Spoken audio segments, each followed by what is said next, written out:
Hello दोस्तों, स्वागत है आपका इस बीजी चैनल में। तो दोस्तों आज हम डिस्कस कर रहे हैं हम छिंदवाड़ा यूनिवर्सिटी के BA BCom BSc MA MCom MSc के एग्ज़ाम फॉर्म के बारे में। जी हाँ दोस्तों, बीए बीकॉम बीएससी और एमए एमकॉम एमएससी का जो एग्ज़ाम फॉर्म है, परीक्षा फॉर्म है, ऑनलाइन किस तरह से फिल करना है, ऑनलाइन किस तरह से हमको भरना होता है, मैं आपको कंप्लीट इस वीडियो के माध्यम से समझाने वाला हूँ। तो जो भी दोस्तों छिंदवाड़ा यूनिवर्सिटी के स्टूडेंट हैं वो वीडियो को पूरा देखना है, तभी आपको समझ में आएगा, अन्यथा आपको कुछ भी नहीं समझ में आएगा और आप दोस्तों परीक्षा फॉर्म में बहुत सारी मिस्टेक कर सकते हैं। तो दोस्तों अगर आपने छिंदवाड़ा यूनिवर्सिटी में एडमिशन लिया है और आप परीक्षा फॉर्म भरना चाहते हैं किसी भी कोर्स का, बीए बीकॉम बीएससी का हो गया, एमए एमकॉम एमएससी का, चाहे आपका फर्स्ट ईयर का हो, चाहे आपका सेकंड ईयर का हो, चाहे आपका थर्ड ईयर का हो, तो दोस्तों वीडियो को पूरा देखोगे तभी आपको समझ में आ पाएगा। तो चलिए दोस्तों वीडियो करते हैं शुरू और इसकी ऑफिशियल वेबसाइट पर चलते हैं। सबसे पहले तो दोस्तों सबसे पहले आपको गूगल पर आना है। गूगल पर आने के बाद में आपको सर्च करना है छिंदवाड़ा यूनिवर्सिटी। ओके, जैसे ही आप गूगल पर छिंदवाड़ा यूनिवर्सिटी सर्च करोगे आपके सामने फर्स्ट नंबर पर एक लिंक आ जाएगा cuc.mponline.gov.in। तो आपको इसी लिंक पर क्लिक कर देना होगा। तो मैंने इस लिंक पर क्लिक कर दिया है।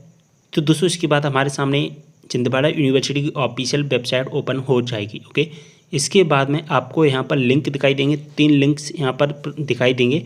तो इनमें से आपको सेकंड वाली लिंक यानी कि एग्जामिनेशन वाली लिंक पर आपको क्लिक करना है। तो यहाँ से हम इस पर क्लिक करेंगे। तो दोस्तों इसके बाद हमारे सामने एक ब्लैक कलर का एक मैसेज आएगा, तो इसको हमको हटा देना है। यहाँ से नवीनतम सूचना है, यहाँ से क्लिक करेंगे तो इसके बाद में हमारे सामने कुछ इस तरह का इंटरफेस आ जाएगा। ओके, यहाँ पर बहुत सारे लिंक आपको दिखाई देने वाले हैं, जैसा कि अब मैं आपको दिखाई देने की कोशिश कर रहा हूँ दिखाने की। देखिए यहाँ पर आपको कॉलेज ट्रांसफ़र का एक लिंक दिखाई देगा, कंप्लेंट मैनेजमेंट सिस्टम का लिंक दिखाई देगा। तो इसी तरह का आपको अपना एग्जाम फॉर्म भरने का लिंक दिखाई देगा। कौन सा लिंक दिखाई देने वाला है मैं आपको बता देता हूँ सबसे पहले। तो देखिए यहाँ पर आपको दिखाई देने वाला है, देखिए एक सेकेंड, देखिए यहाँ पर लिखा है एग्जामिनेशन एप्लीकेशन रेगुलर। क्या दिखाई दे रहा है? Examination application regular. तो हमको अपना फॉर्म भरने के लिए रेगुलर के स्टूडेंट, देखिए दोस्तों अगर आप रेगुलर के स्टूडेंट हैं तो आपको इस लिंक का यूज करना है, यानी कि यहाँ पर दिखाई दे रहा है apply for exam form regular. Okay, तो रेगुलर वालों को तो इस फर्स्ट वाली लिंक का यूज करना है। यहाँ पर दिखाई दे रहा है एग्जामिनेशन एप्लीकेशन रेगुलर, तो यहाँ से आप इस पर क्लिक करके अप्लाई पर क्लिक करके अपना फॉर्म भर सकते हैं। लेकिन दोस्तों अगर आपने प्राइवेट में एडमिशन लिया है तो इसी के जस्ट नीचे एक लिंक दिखाई देता है एग्जामिनेशन फॉर्म प्राइवेट, और यहाँ पर दिखाई देता है apply for private exam form, और यहाँ पर अप्लाई, तो अप्लाई के बटन पर क्लिक करके आप अपना फॉर्म भर सकते हैं प्राइवेट का। लेकिन दोनों का जो प्रोसेस होता है दोस्तों, रेगुलर का हो चाहे हमारा प्राइवेट का हो, दोनों का सेम प्रोसेस रहता है। मैं आपको रेगुलर का फॉर्म भर के दिखाता हूँ, फर्स्ट ईयर का, सभी का सेम प्रोसेस है, किसी में भी कोई भी डिफरेंस नहीं रहता है। ओके, तो यहाँ पर फॉर्म भरने के लिए हमको यहाँ पर अप्लाई पर क्लिक कर देना होगा। ओके, तो दोस्तों इसके बाद में हमारे सामने एक मैसेज और आ जाएगा, तो यहाँ पर आपको ओके दिखाई देगा, तो इसको हमको ओके कर देना है। ओके, इसके बाद में आपको क्या करना है, यहाँ पर देखिए दोस्तों ध्यान से समझना है, तभी आपको अच्छे समझ में आ पाएगा, अन्यथा आप मिस्टेक कर दोगे।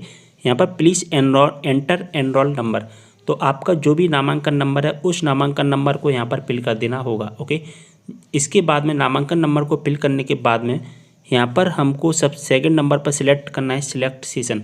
तो सेशन हमको सिलेक्ट करना है, यहाँ पर बाय डिफॉल्ट दिसंबर 2020 दिखाई देगा, तो दिसंबर 2020 को यहाँ से हम सिलेक्ट करते हैं। ओके, इसके बाद में दोस्तों यहाँ पर दिखाई देगा आपको सिलेक्ट सेमेस्टर, तो यहाँ पर आपको अपना सेमेस्टर सिलेक्ट कर लेना होगा।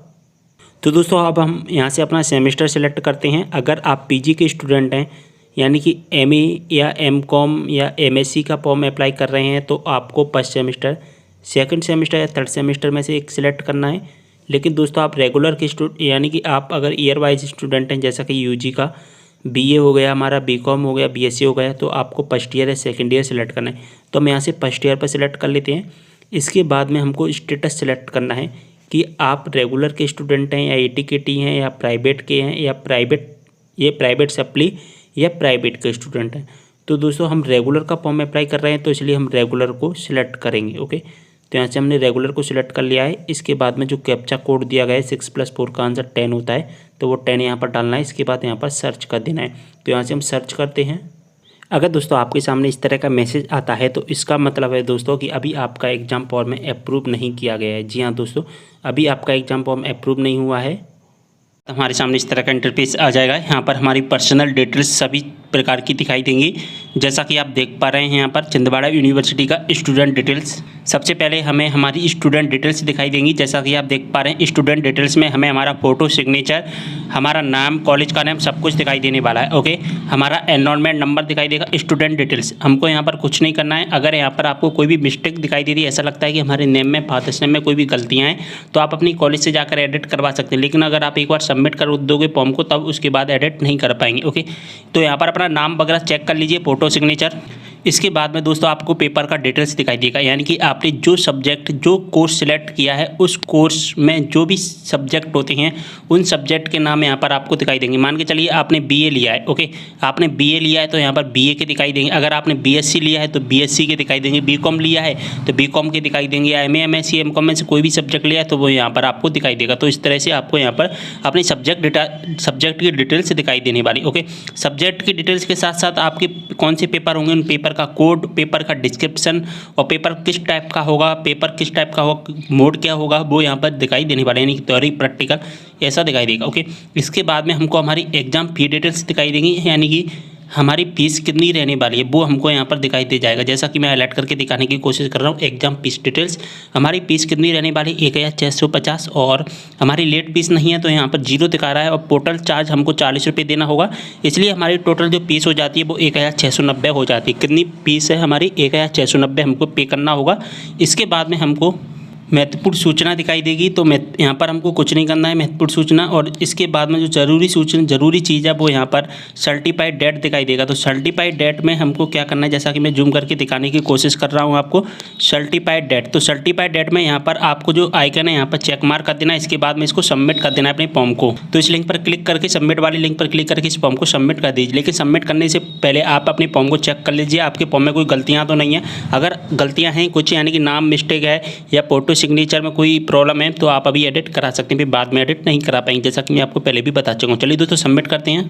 तो दोस्तों जैसे ही हम अपने फॉर्म को सबमिट करते हैं, सबमिट करने के बाद हमारे सामने कुछ इस तरह का मैसेज आ जाएगा, यानी कि कुछ इस तरह का इंटरफेस आ जाएगा।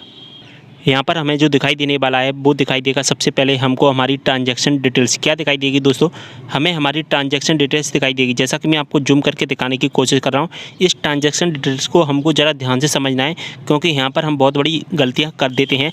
तो इस ट्रांजैक्शन डिटेल्स में हमको सबसे पहले हमारा एप्लीकेशन स्टेटस दिखाई देगा कि your exam form payment has not been done, यानी कि अभी हमने अपना पेमेंट नहीं किया है, अभी हमको क्या करना है, पेमेंट करना है। इसी के जस्ट नीचे आपको अपना एप्लीकेशन नंबर दिखाई देगा। तो दोस्तों जरा इस बात को समझ लीजिए, जो एप्लीकेशन नंबर आपको दिखाई दे रहा है, इस एप्लीकेशन नंबर को कहीं पर आप अलग से नोट डाउन करके रख लेना है, नोट करके रख लेना है। ये एप्लीकेशन नंबर दोस्तों हमको एडमिट कार्ड निकालते टाइम पर बहुत ज़्यादा इंपॉर्टेंट रहेगा। तो इस एप्लीकेशन नंबर को कहीं पर नोट करके रख लीजिए, नहीं तो आपको भविष्य में बहुत ज़्यादा प्रॉब्लम का सामना करना पड़ सकता है। ओके, इसके बाद में देखिए पेमेंट मोड दिखाई देगा, यानी कि एनी लिखा है नॉट जनरेटेड, और हमारा पेमेंट स्टेटस, यानी कि अभी हमने पेमेंट नहीं किया। अब दोस्तों यहाँ पर लिखा गया है कि हमको पेमेंट कितना करना है, तो 1650 रुपये हमारा पेमेंट है, और टोटल फीस हमारी 40 रुपये है। तो हमारी टोटल फीस हो जाती है, वो हो जाती है 1690। हमको अपना टोटल पेमेंट कितना करना है दोस्तों, 1690 रुपये हमको अपना पेमेंट करना है। अब दोस्तों हमको थोड़ा सा नीचे आना है, यहाँ पर स्टूडेंट डिटेल्स दिखाई देंगी, हमारा पेपर का डिस्क्रिप्शन दिखाई देगा, पेपर डिटेल्स दिखाई देंगी, महत्वपूर्ण सूचना दिखाई देगी, और सबसे नीचे हमको दिखाई देगा, हमको 2 ऑप्शन दिखाई देंगे, एक तो प्रिंट का ऑप्शन दिखाई देगा, एक प्रोसीड टू पेमेंट का ऑप्शन दिखाई देगा। तो हमको अपना पेमेंट करना है, 1690 रुपये का पेमेंट करना है, तो प्रोसीड टू पेमेंट के ऑप्शन पर क्लिक कर देना है। तो यहाँ से हम प्रोसीड टू पेमेंट के ऑप्शन पर क्लिक करेंगे। तो दोस्तों जैसे ही आप प्रोसीड टू पेमेंट पर क्लिक करेंगे, आपके सामने बहुत सारे मैसेज आ जाएंगे, यानी कि आपको किसके माध्यम से पेमेंट करना है, नेट बैंकिंग के माध्यम से करना है, क्रेडिट कार्ड के माध्यम से करना है, डेबिट कार्ड के माध्यम से करना है। जिसके माध्यम से आपको पेमेंट करना है उसके माध्यम से आप पेमेंट कर सकते हैं। तो और कियोस्क के माध्यम से पेमेंट करना चाहते हैं तो कियोस्क के माध्यम से भी पेमेंट करने का वहाँ पर ऑप्शन दिखाई देगा। ओके, तो चलिए दोस्तों हम जल्दी से पेमेंट कर देते हैं इसका। तो दोस्तों जैसा कि आप देख पा रहे हैं, पेमेंट करने के बाद हमारे सामने इस तरह का मैसेज आ जाएगा, ट्रांजैक्शन डिटेल्स हमको दिखाई देगी। हमारी ट्रांजैक्शन डिटेल्स को जरा एक बार और हमको समझ लेना है। यहाँ पर सबसे पहले दिखाई देगा एप्लीकेशन स्टेटस। एप्लीकेशन स्टेटस में दिखाई देगा your application payment has been done, यानी कि हमारा जो पेमेंट है वो कंप्लीट हो चुका है। और इसी के नीचे हमारा एप्लीकेशन नंबर दिखाई देगा, और यहाँ पर हमारा पेमेंट स्टेटस दिखाई देगा, हमारा ट्रांजैक्शन ID दिखाई देगा, पेमेंट स्टेटस दिखाई देगा कि हमने कितनी तारीख को पेमेंट किया है, कितने बजे, यानी कि मैंने आज ही की डेट 17 मार्च को पेमेंट किया है और हमने कितना पेमेंट किया है वो भी यहाँ पर आपको दिखाई दे जाएगा। 1690 हमने पेमेंट किया है। यहाँ पर हमारा QR कोड भी दिखाई देगा, तो इस QR कोड के माध्यम से आप स्कैन करके भी देख सकते हैं। आपकी इस QR कोड में सभी डिटेल्स आ जाएंगी। यहाँ पर स्टूडेंट डिटेल्स वगैरह सभी चीज़ें वही चीज़ें दिखाई देने वाली हैं। अब दोस्तों आपको क्या करना है, सबसे नीचे आकर यहाँ पर देखिए, यहाँ पर दिखाई दे रहा है प्रिंट। अब इसका प्रिंट आउट निकाल लेना। अब जरा ध्यान से समझना दोस्तों, इसका प्रिंट आउट निकाल लेना है आपको, और प्रिंट आउट निकालने के बाद में आपको अपने कॉलेज में, जिस कॉलेज के लिए आपने फॉर्म अप्लाई किया है उस कॉलेज में जाकर इसको सबमिट कर देना है। और अपने साथ में कुछ डॉक्यूमेंट भी ले जाने हैं, जैसे कि 10th क्लास की मार्कशीट, 12th क्लास की मार्कशीट हो गई, और आपके पास जो भी डॉक्यूमेंट होते हैं, डोमिसाइल सर्टिफिकेट वगैरह, कास्ट सर्टिफिकेट, ये सभी चीज़ें आपको अपने साथ में ले जानी है और कॉलेज में जाकर के इसको सबमिट कर देना है। और सबमिट करने के बाद में आपको अपना एडमिट कार्ड का वेट करना है। जैसे ही एडमिट कार्ड जनरेट होते हैं मैं आपको बता दूंगा वीडियो के माध्यम से। तो इस भी चैनल को सब्सक्राइब कर लेना ऐसी जानकारी पाने के लिए। और दोस्तों अगर आपको एग्जाम फॉर्म बनने में कोई भी समस्या आती है तो इंस्टाग्राम पर फॉलो कर लीजिए। इंस्टाग्राम का लिंक आपको डिस्क्रिप्शन बॉक्स में मिल जाएगा। ओके, इंस्टाग्राम का लिंक डिस्क्रिप्शन बॉक्स में मिल जाएगा, और जो भी आपके डाउट इंस्टाग्राम पे मैसेज द्वारा पूछ सकते हैं। ओके, तो वीडियो को यहीं पर करते समय आप वीडियो के साथ तब तक के लिए बाय।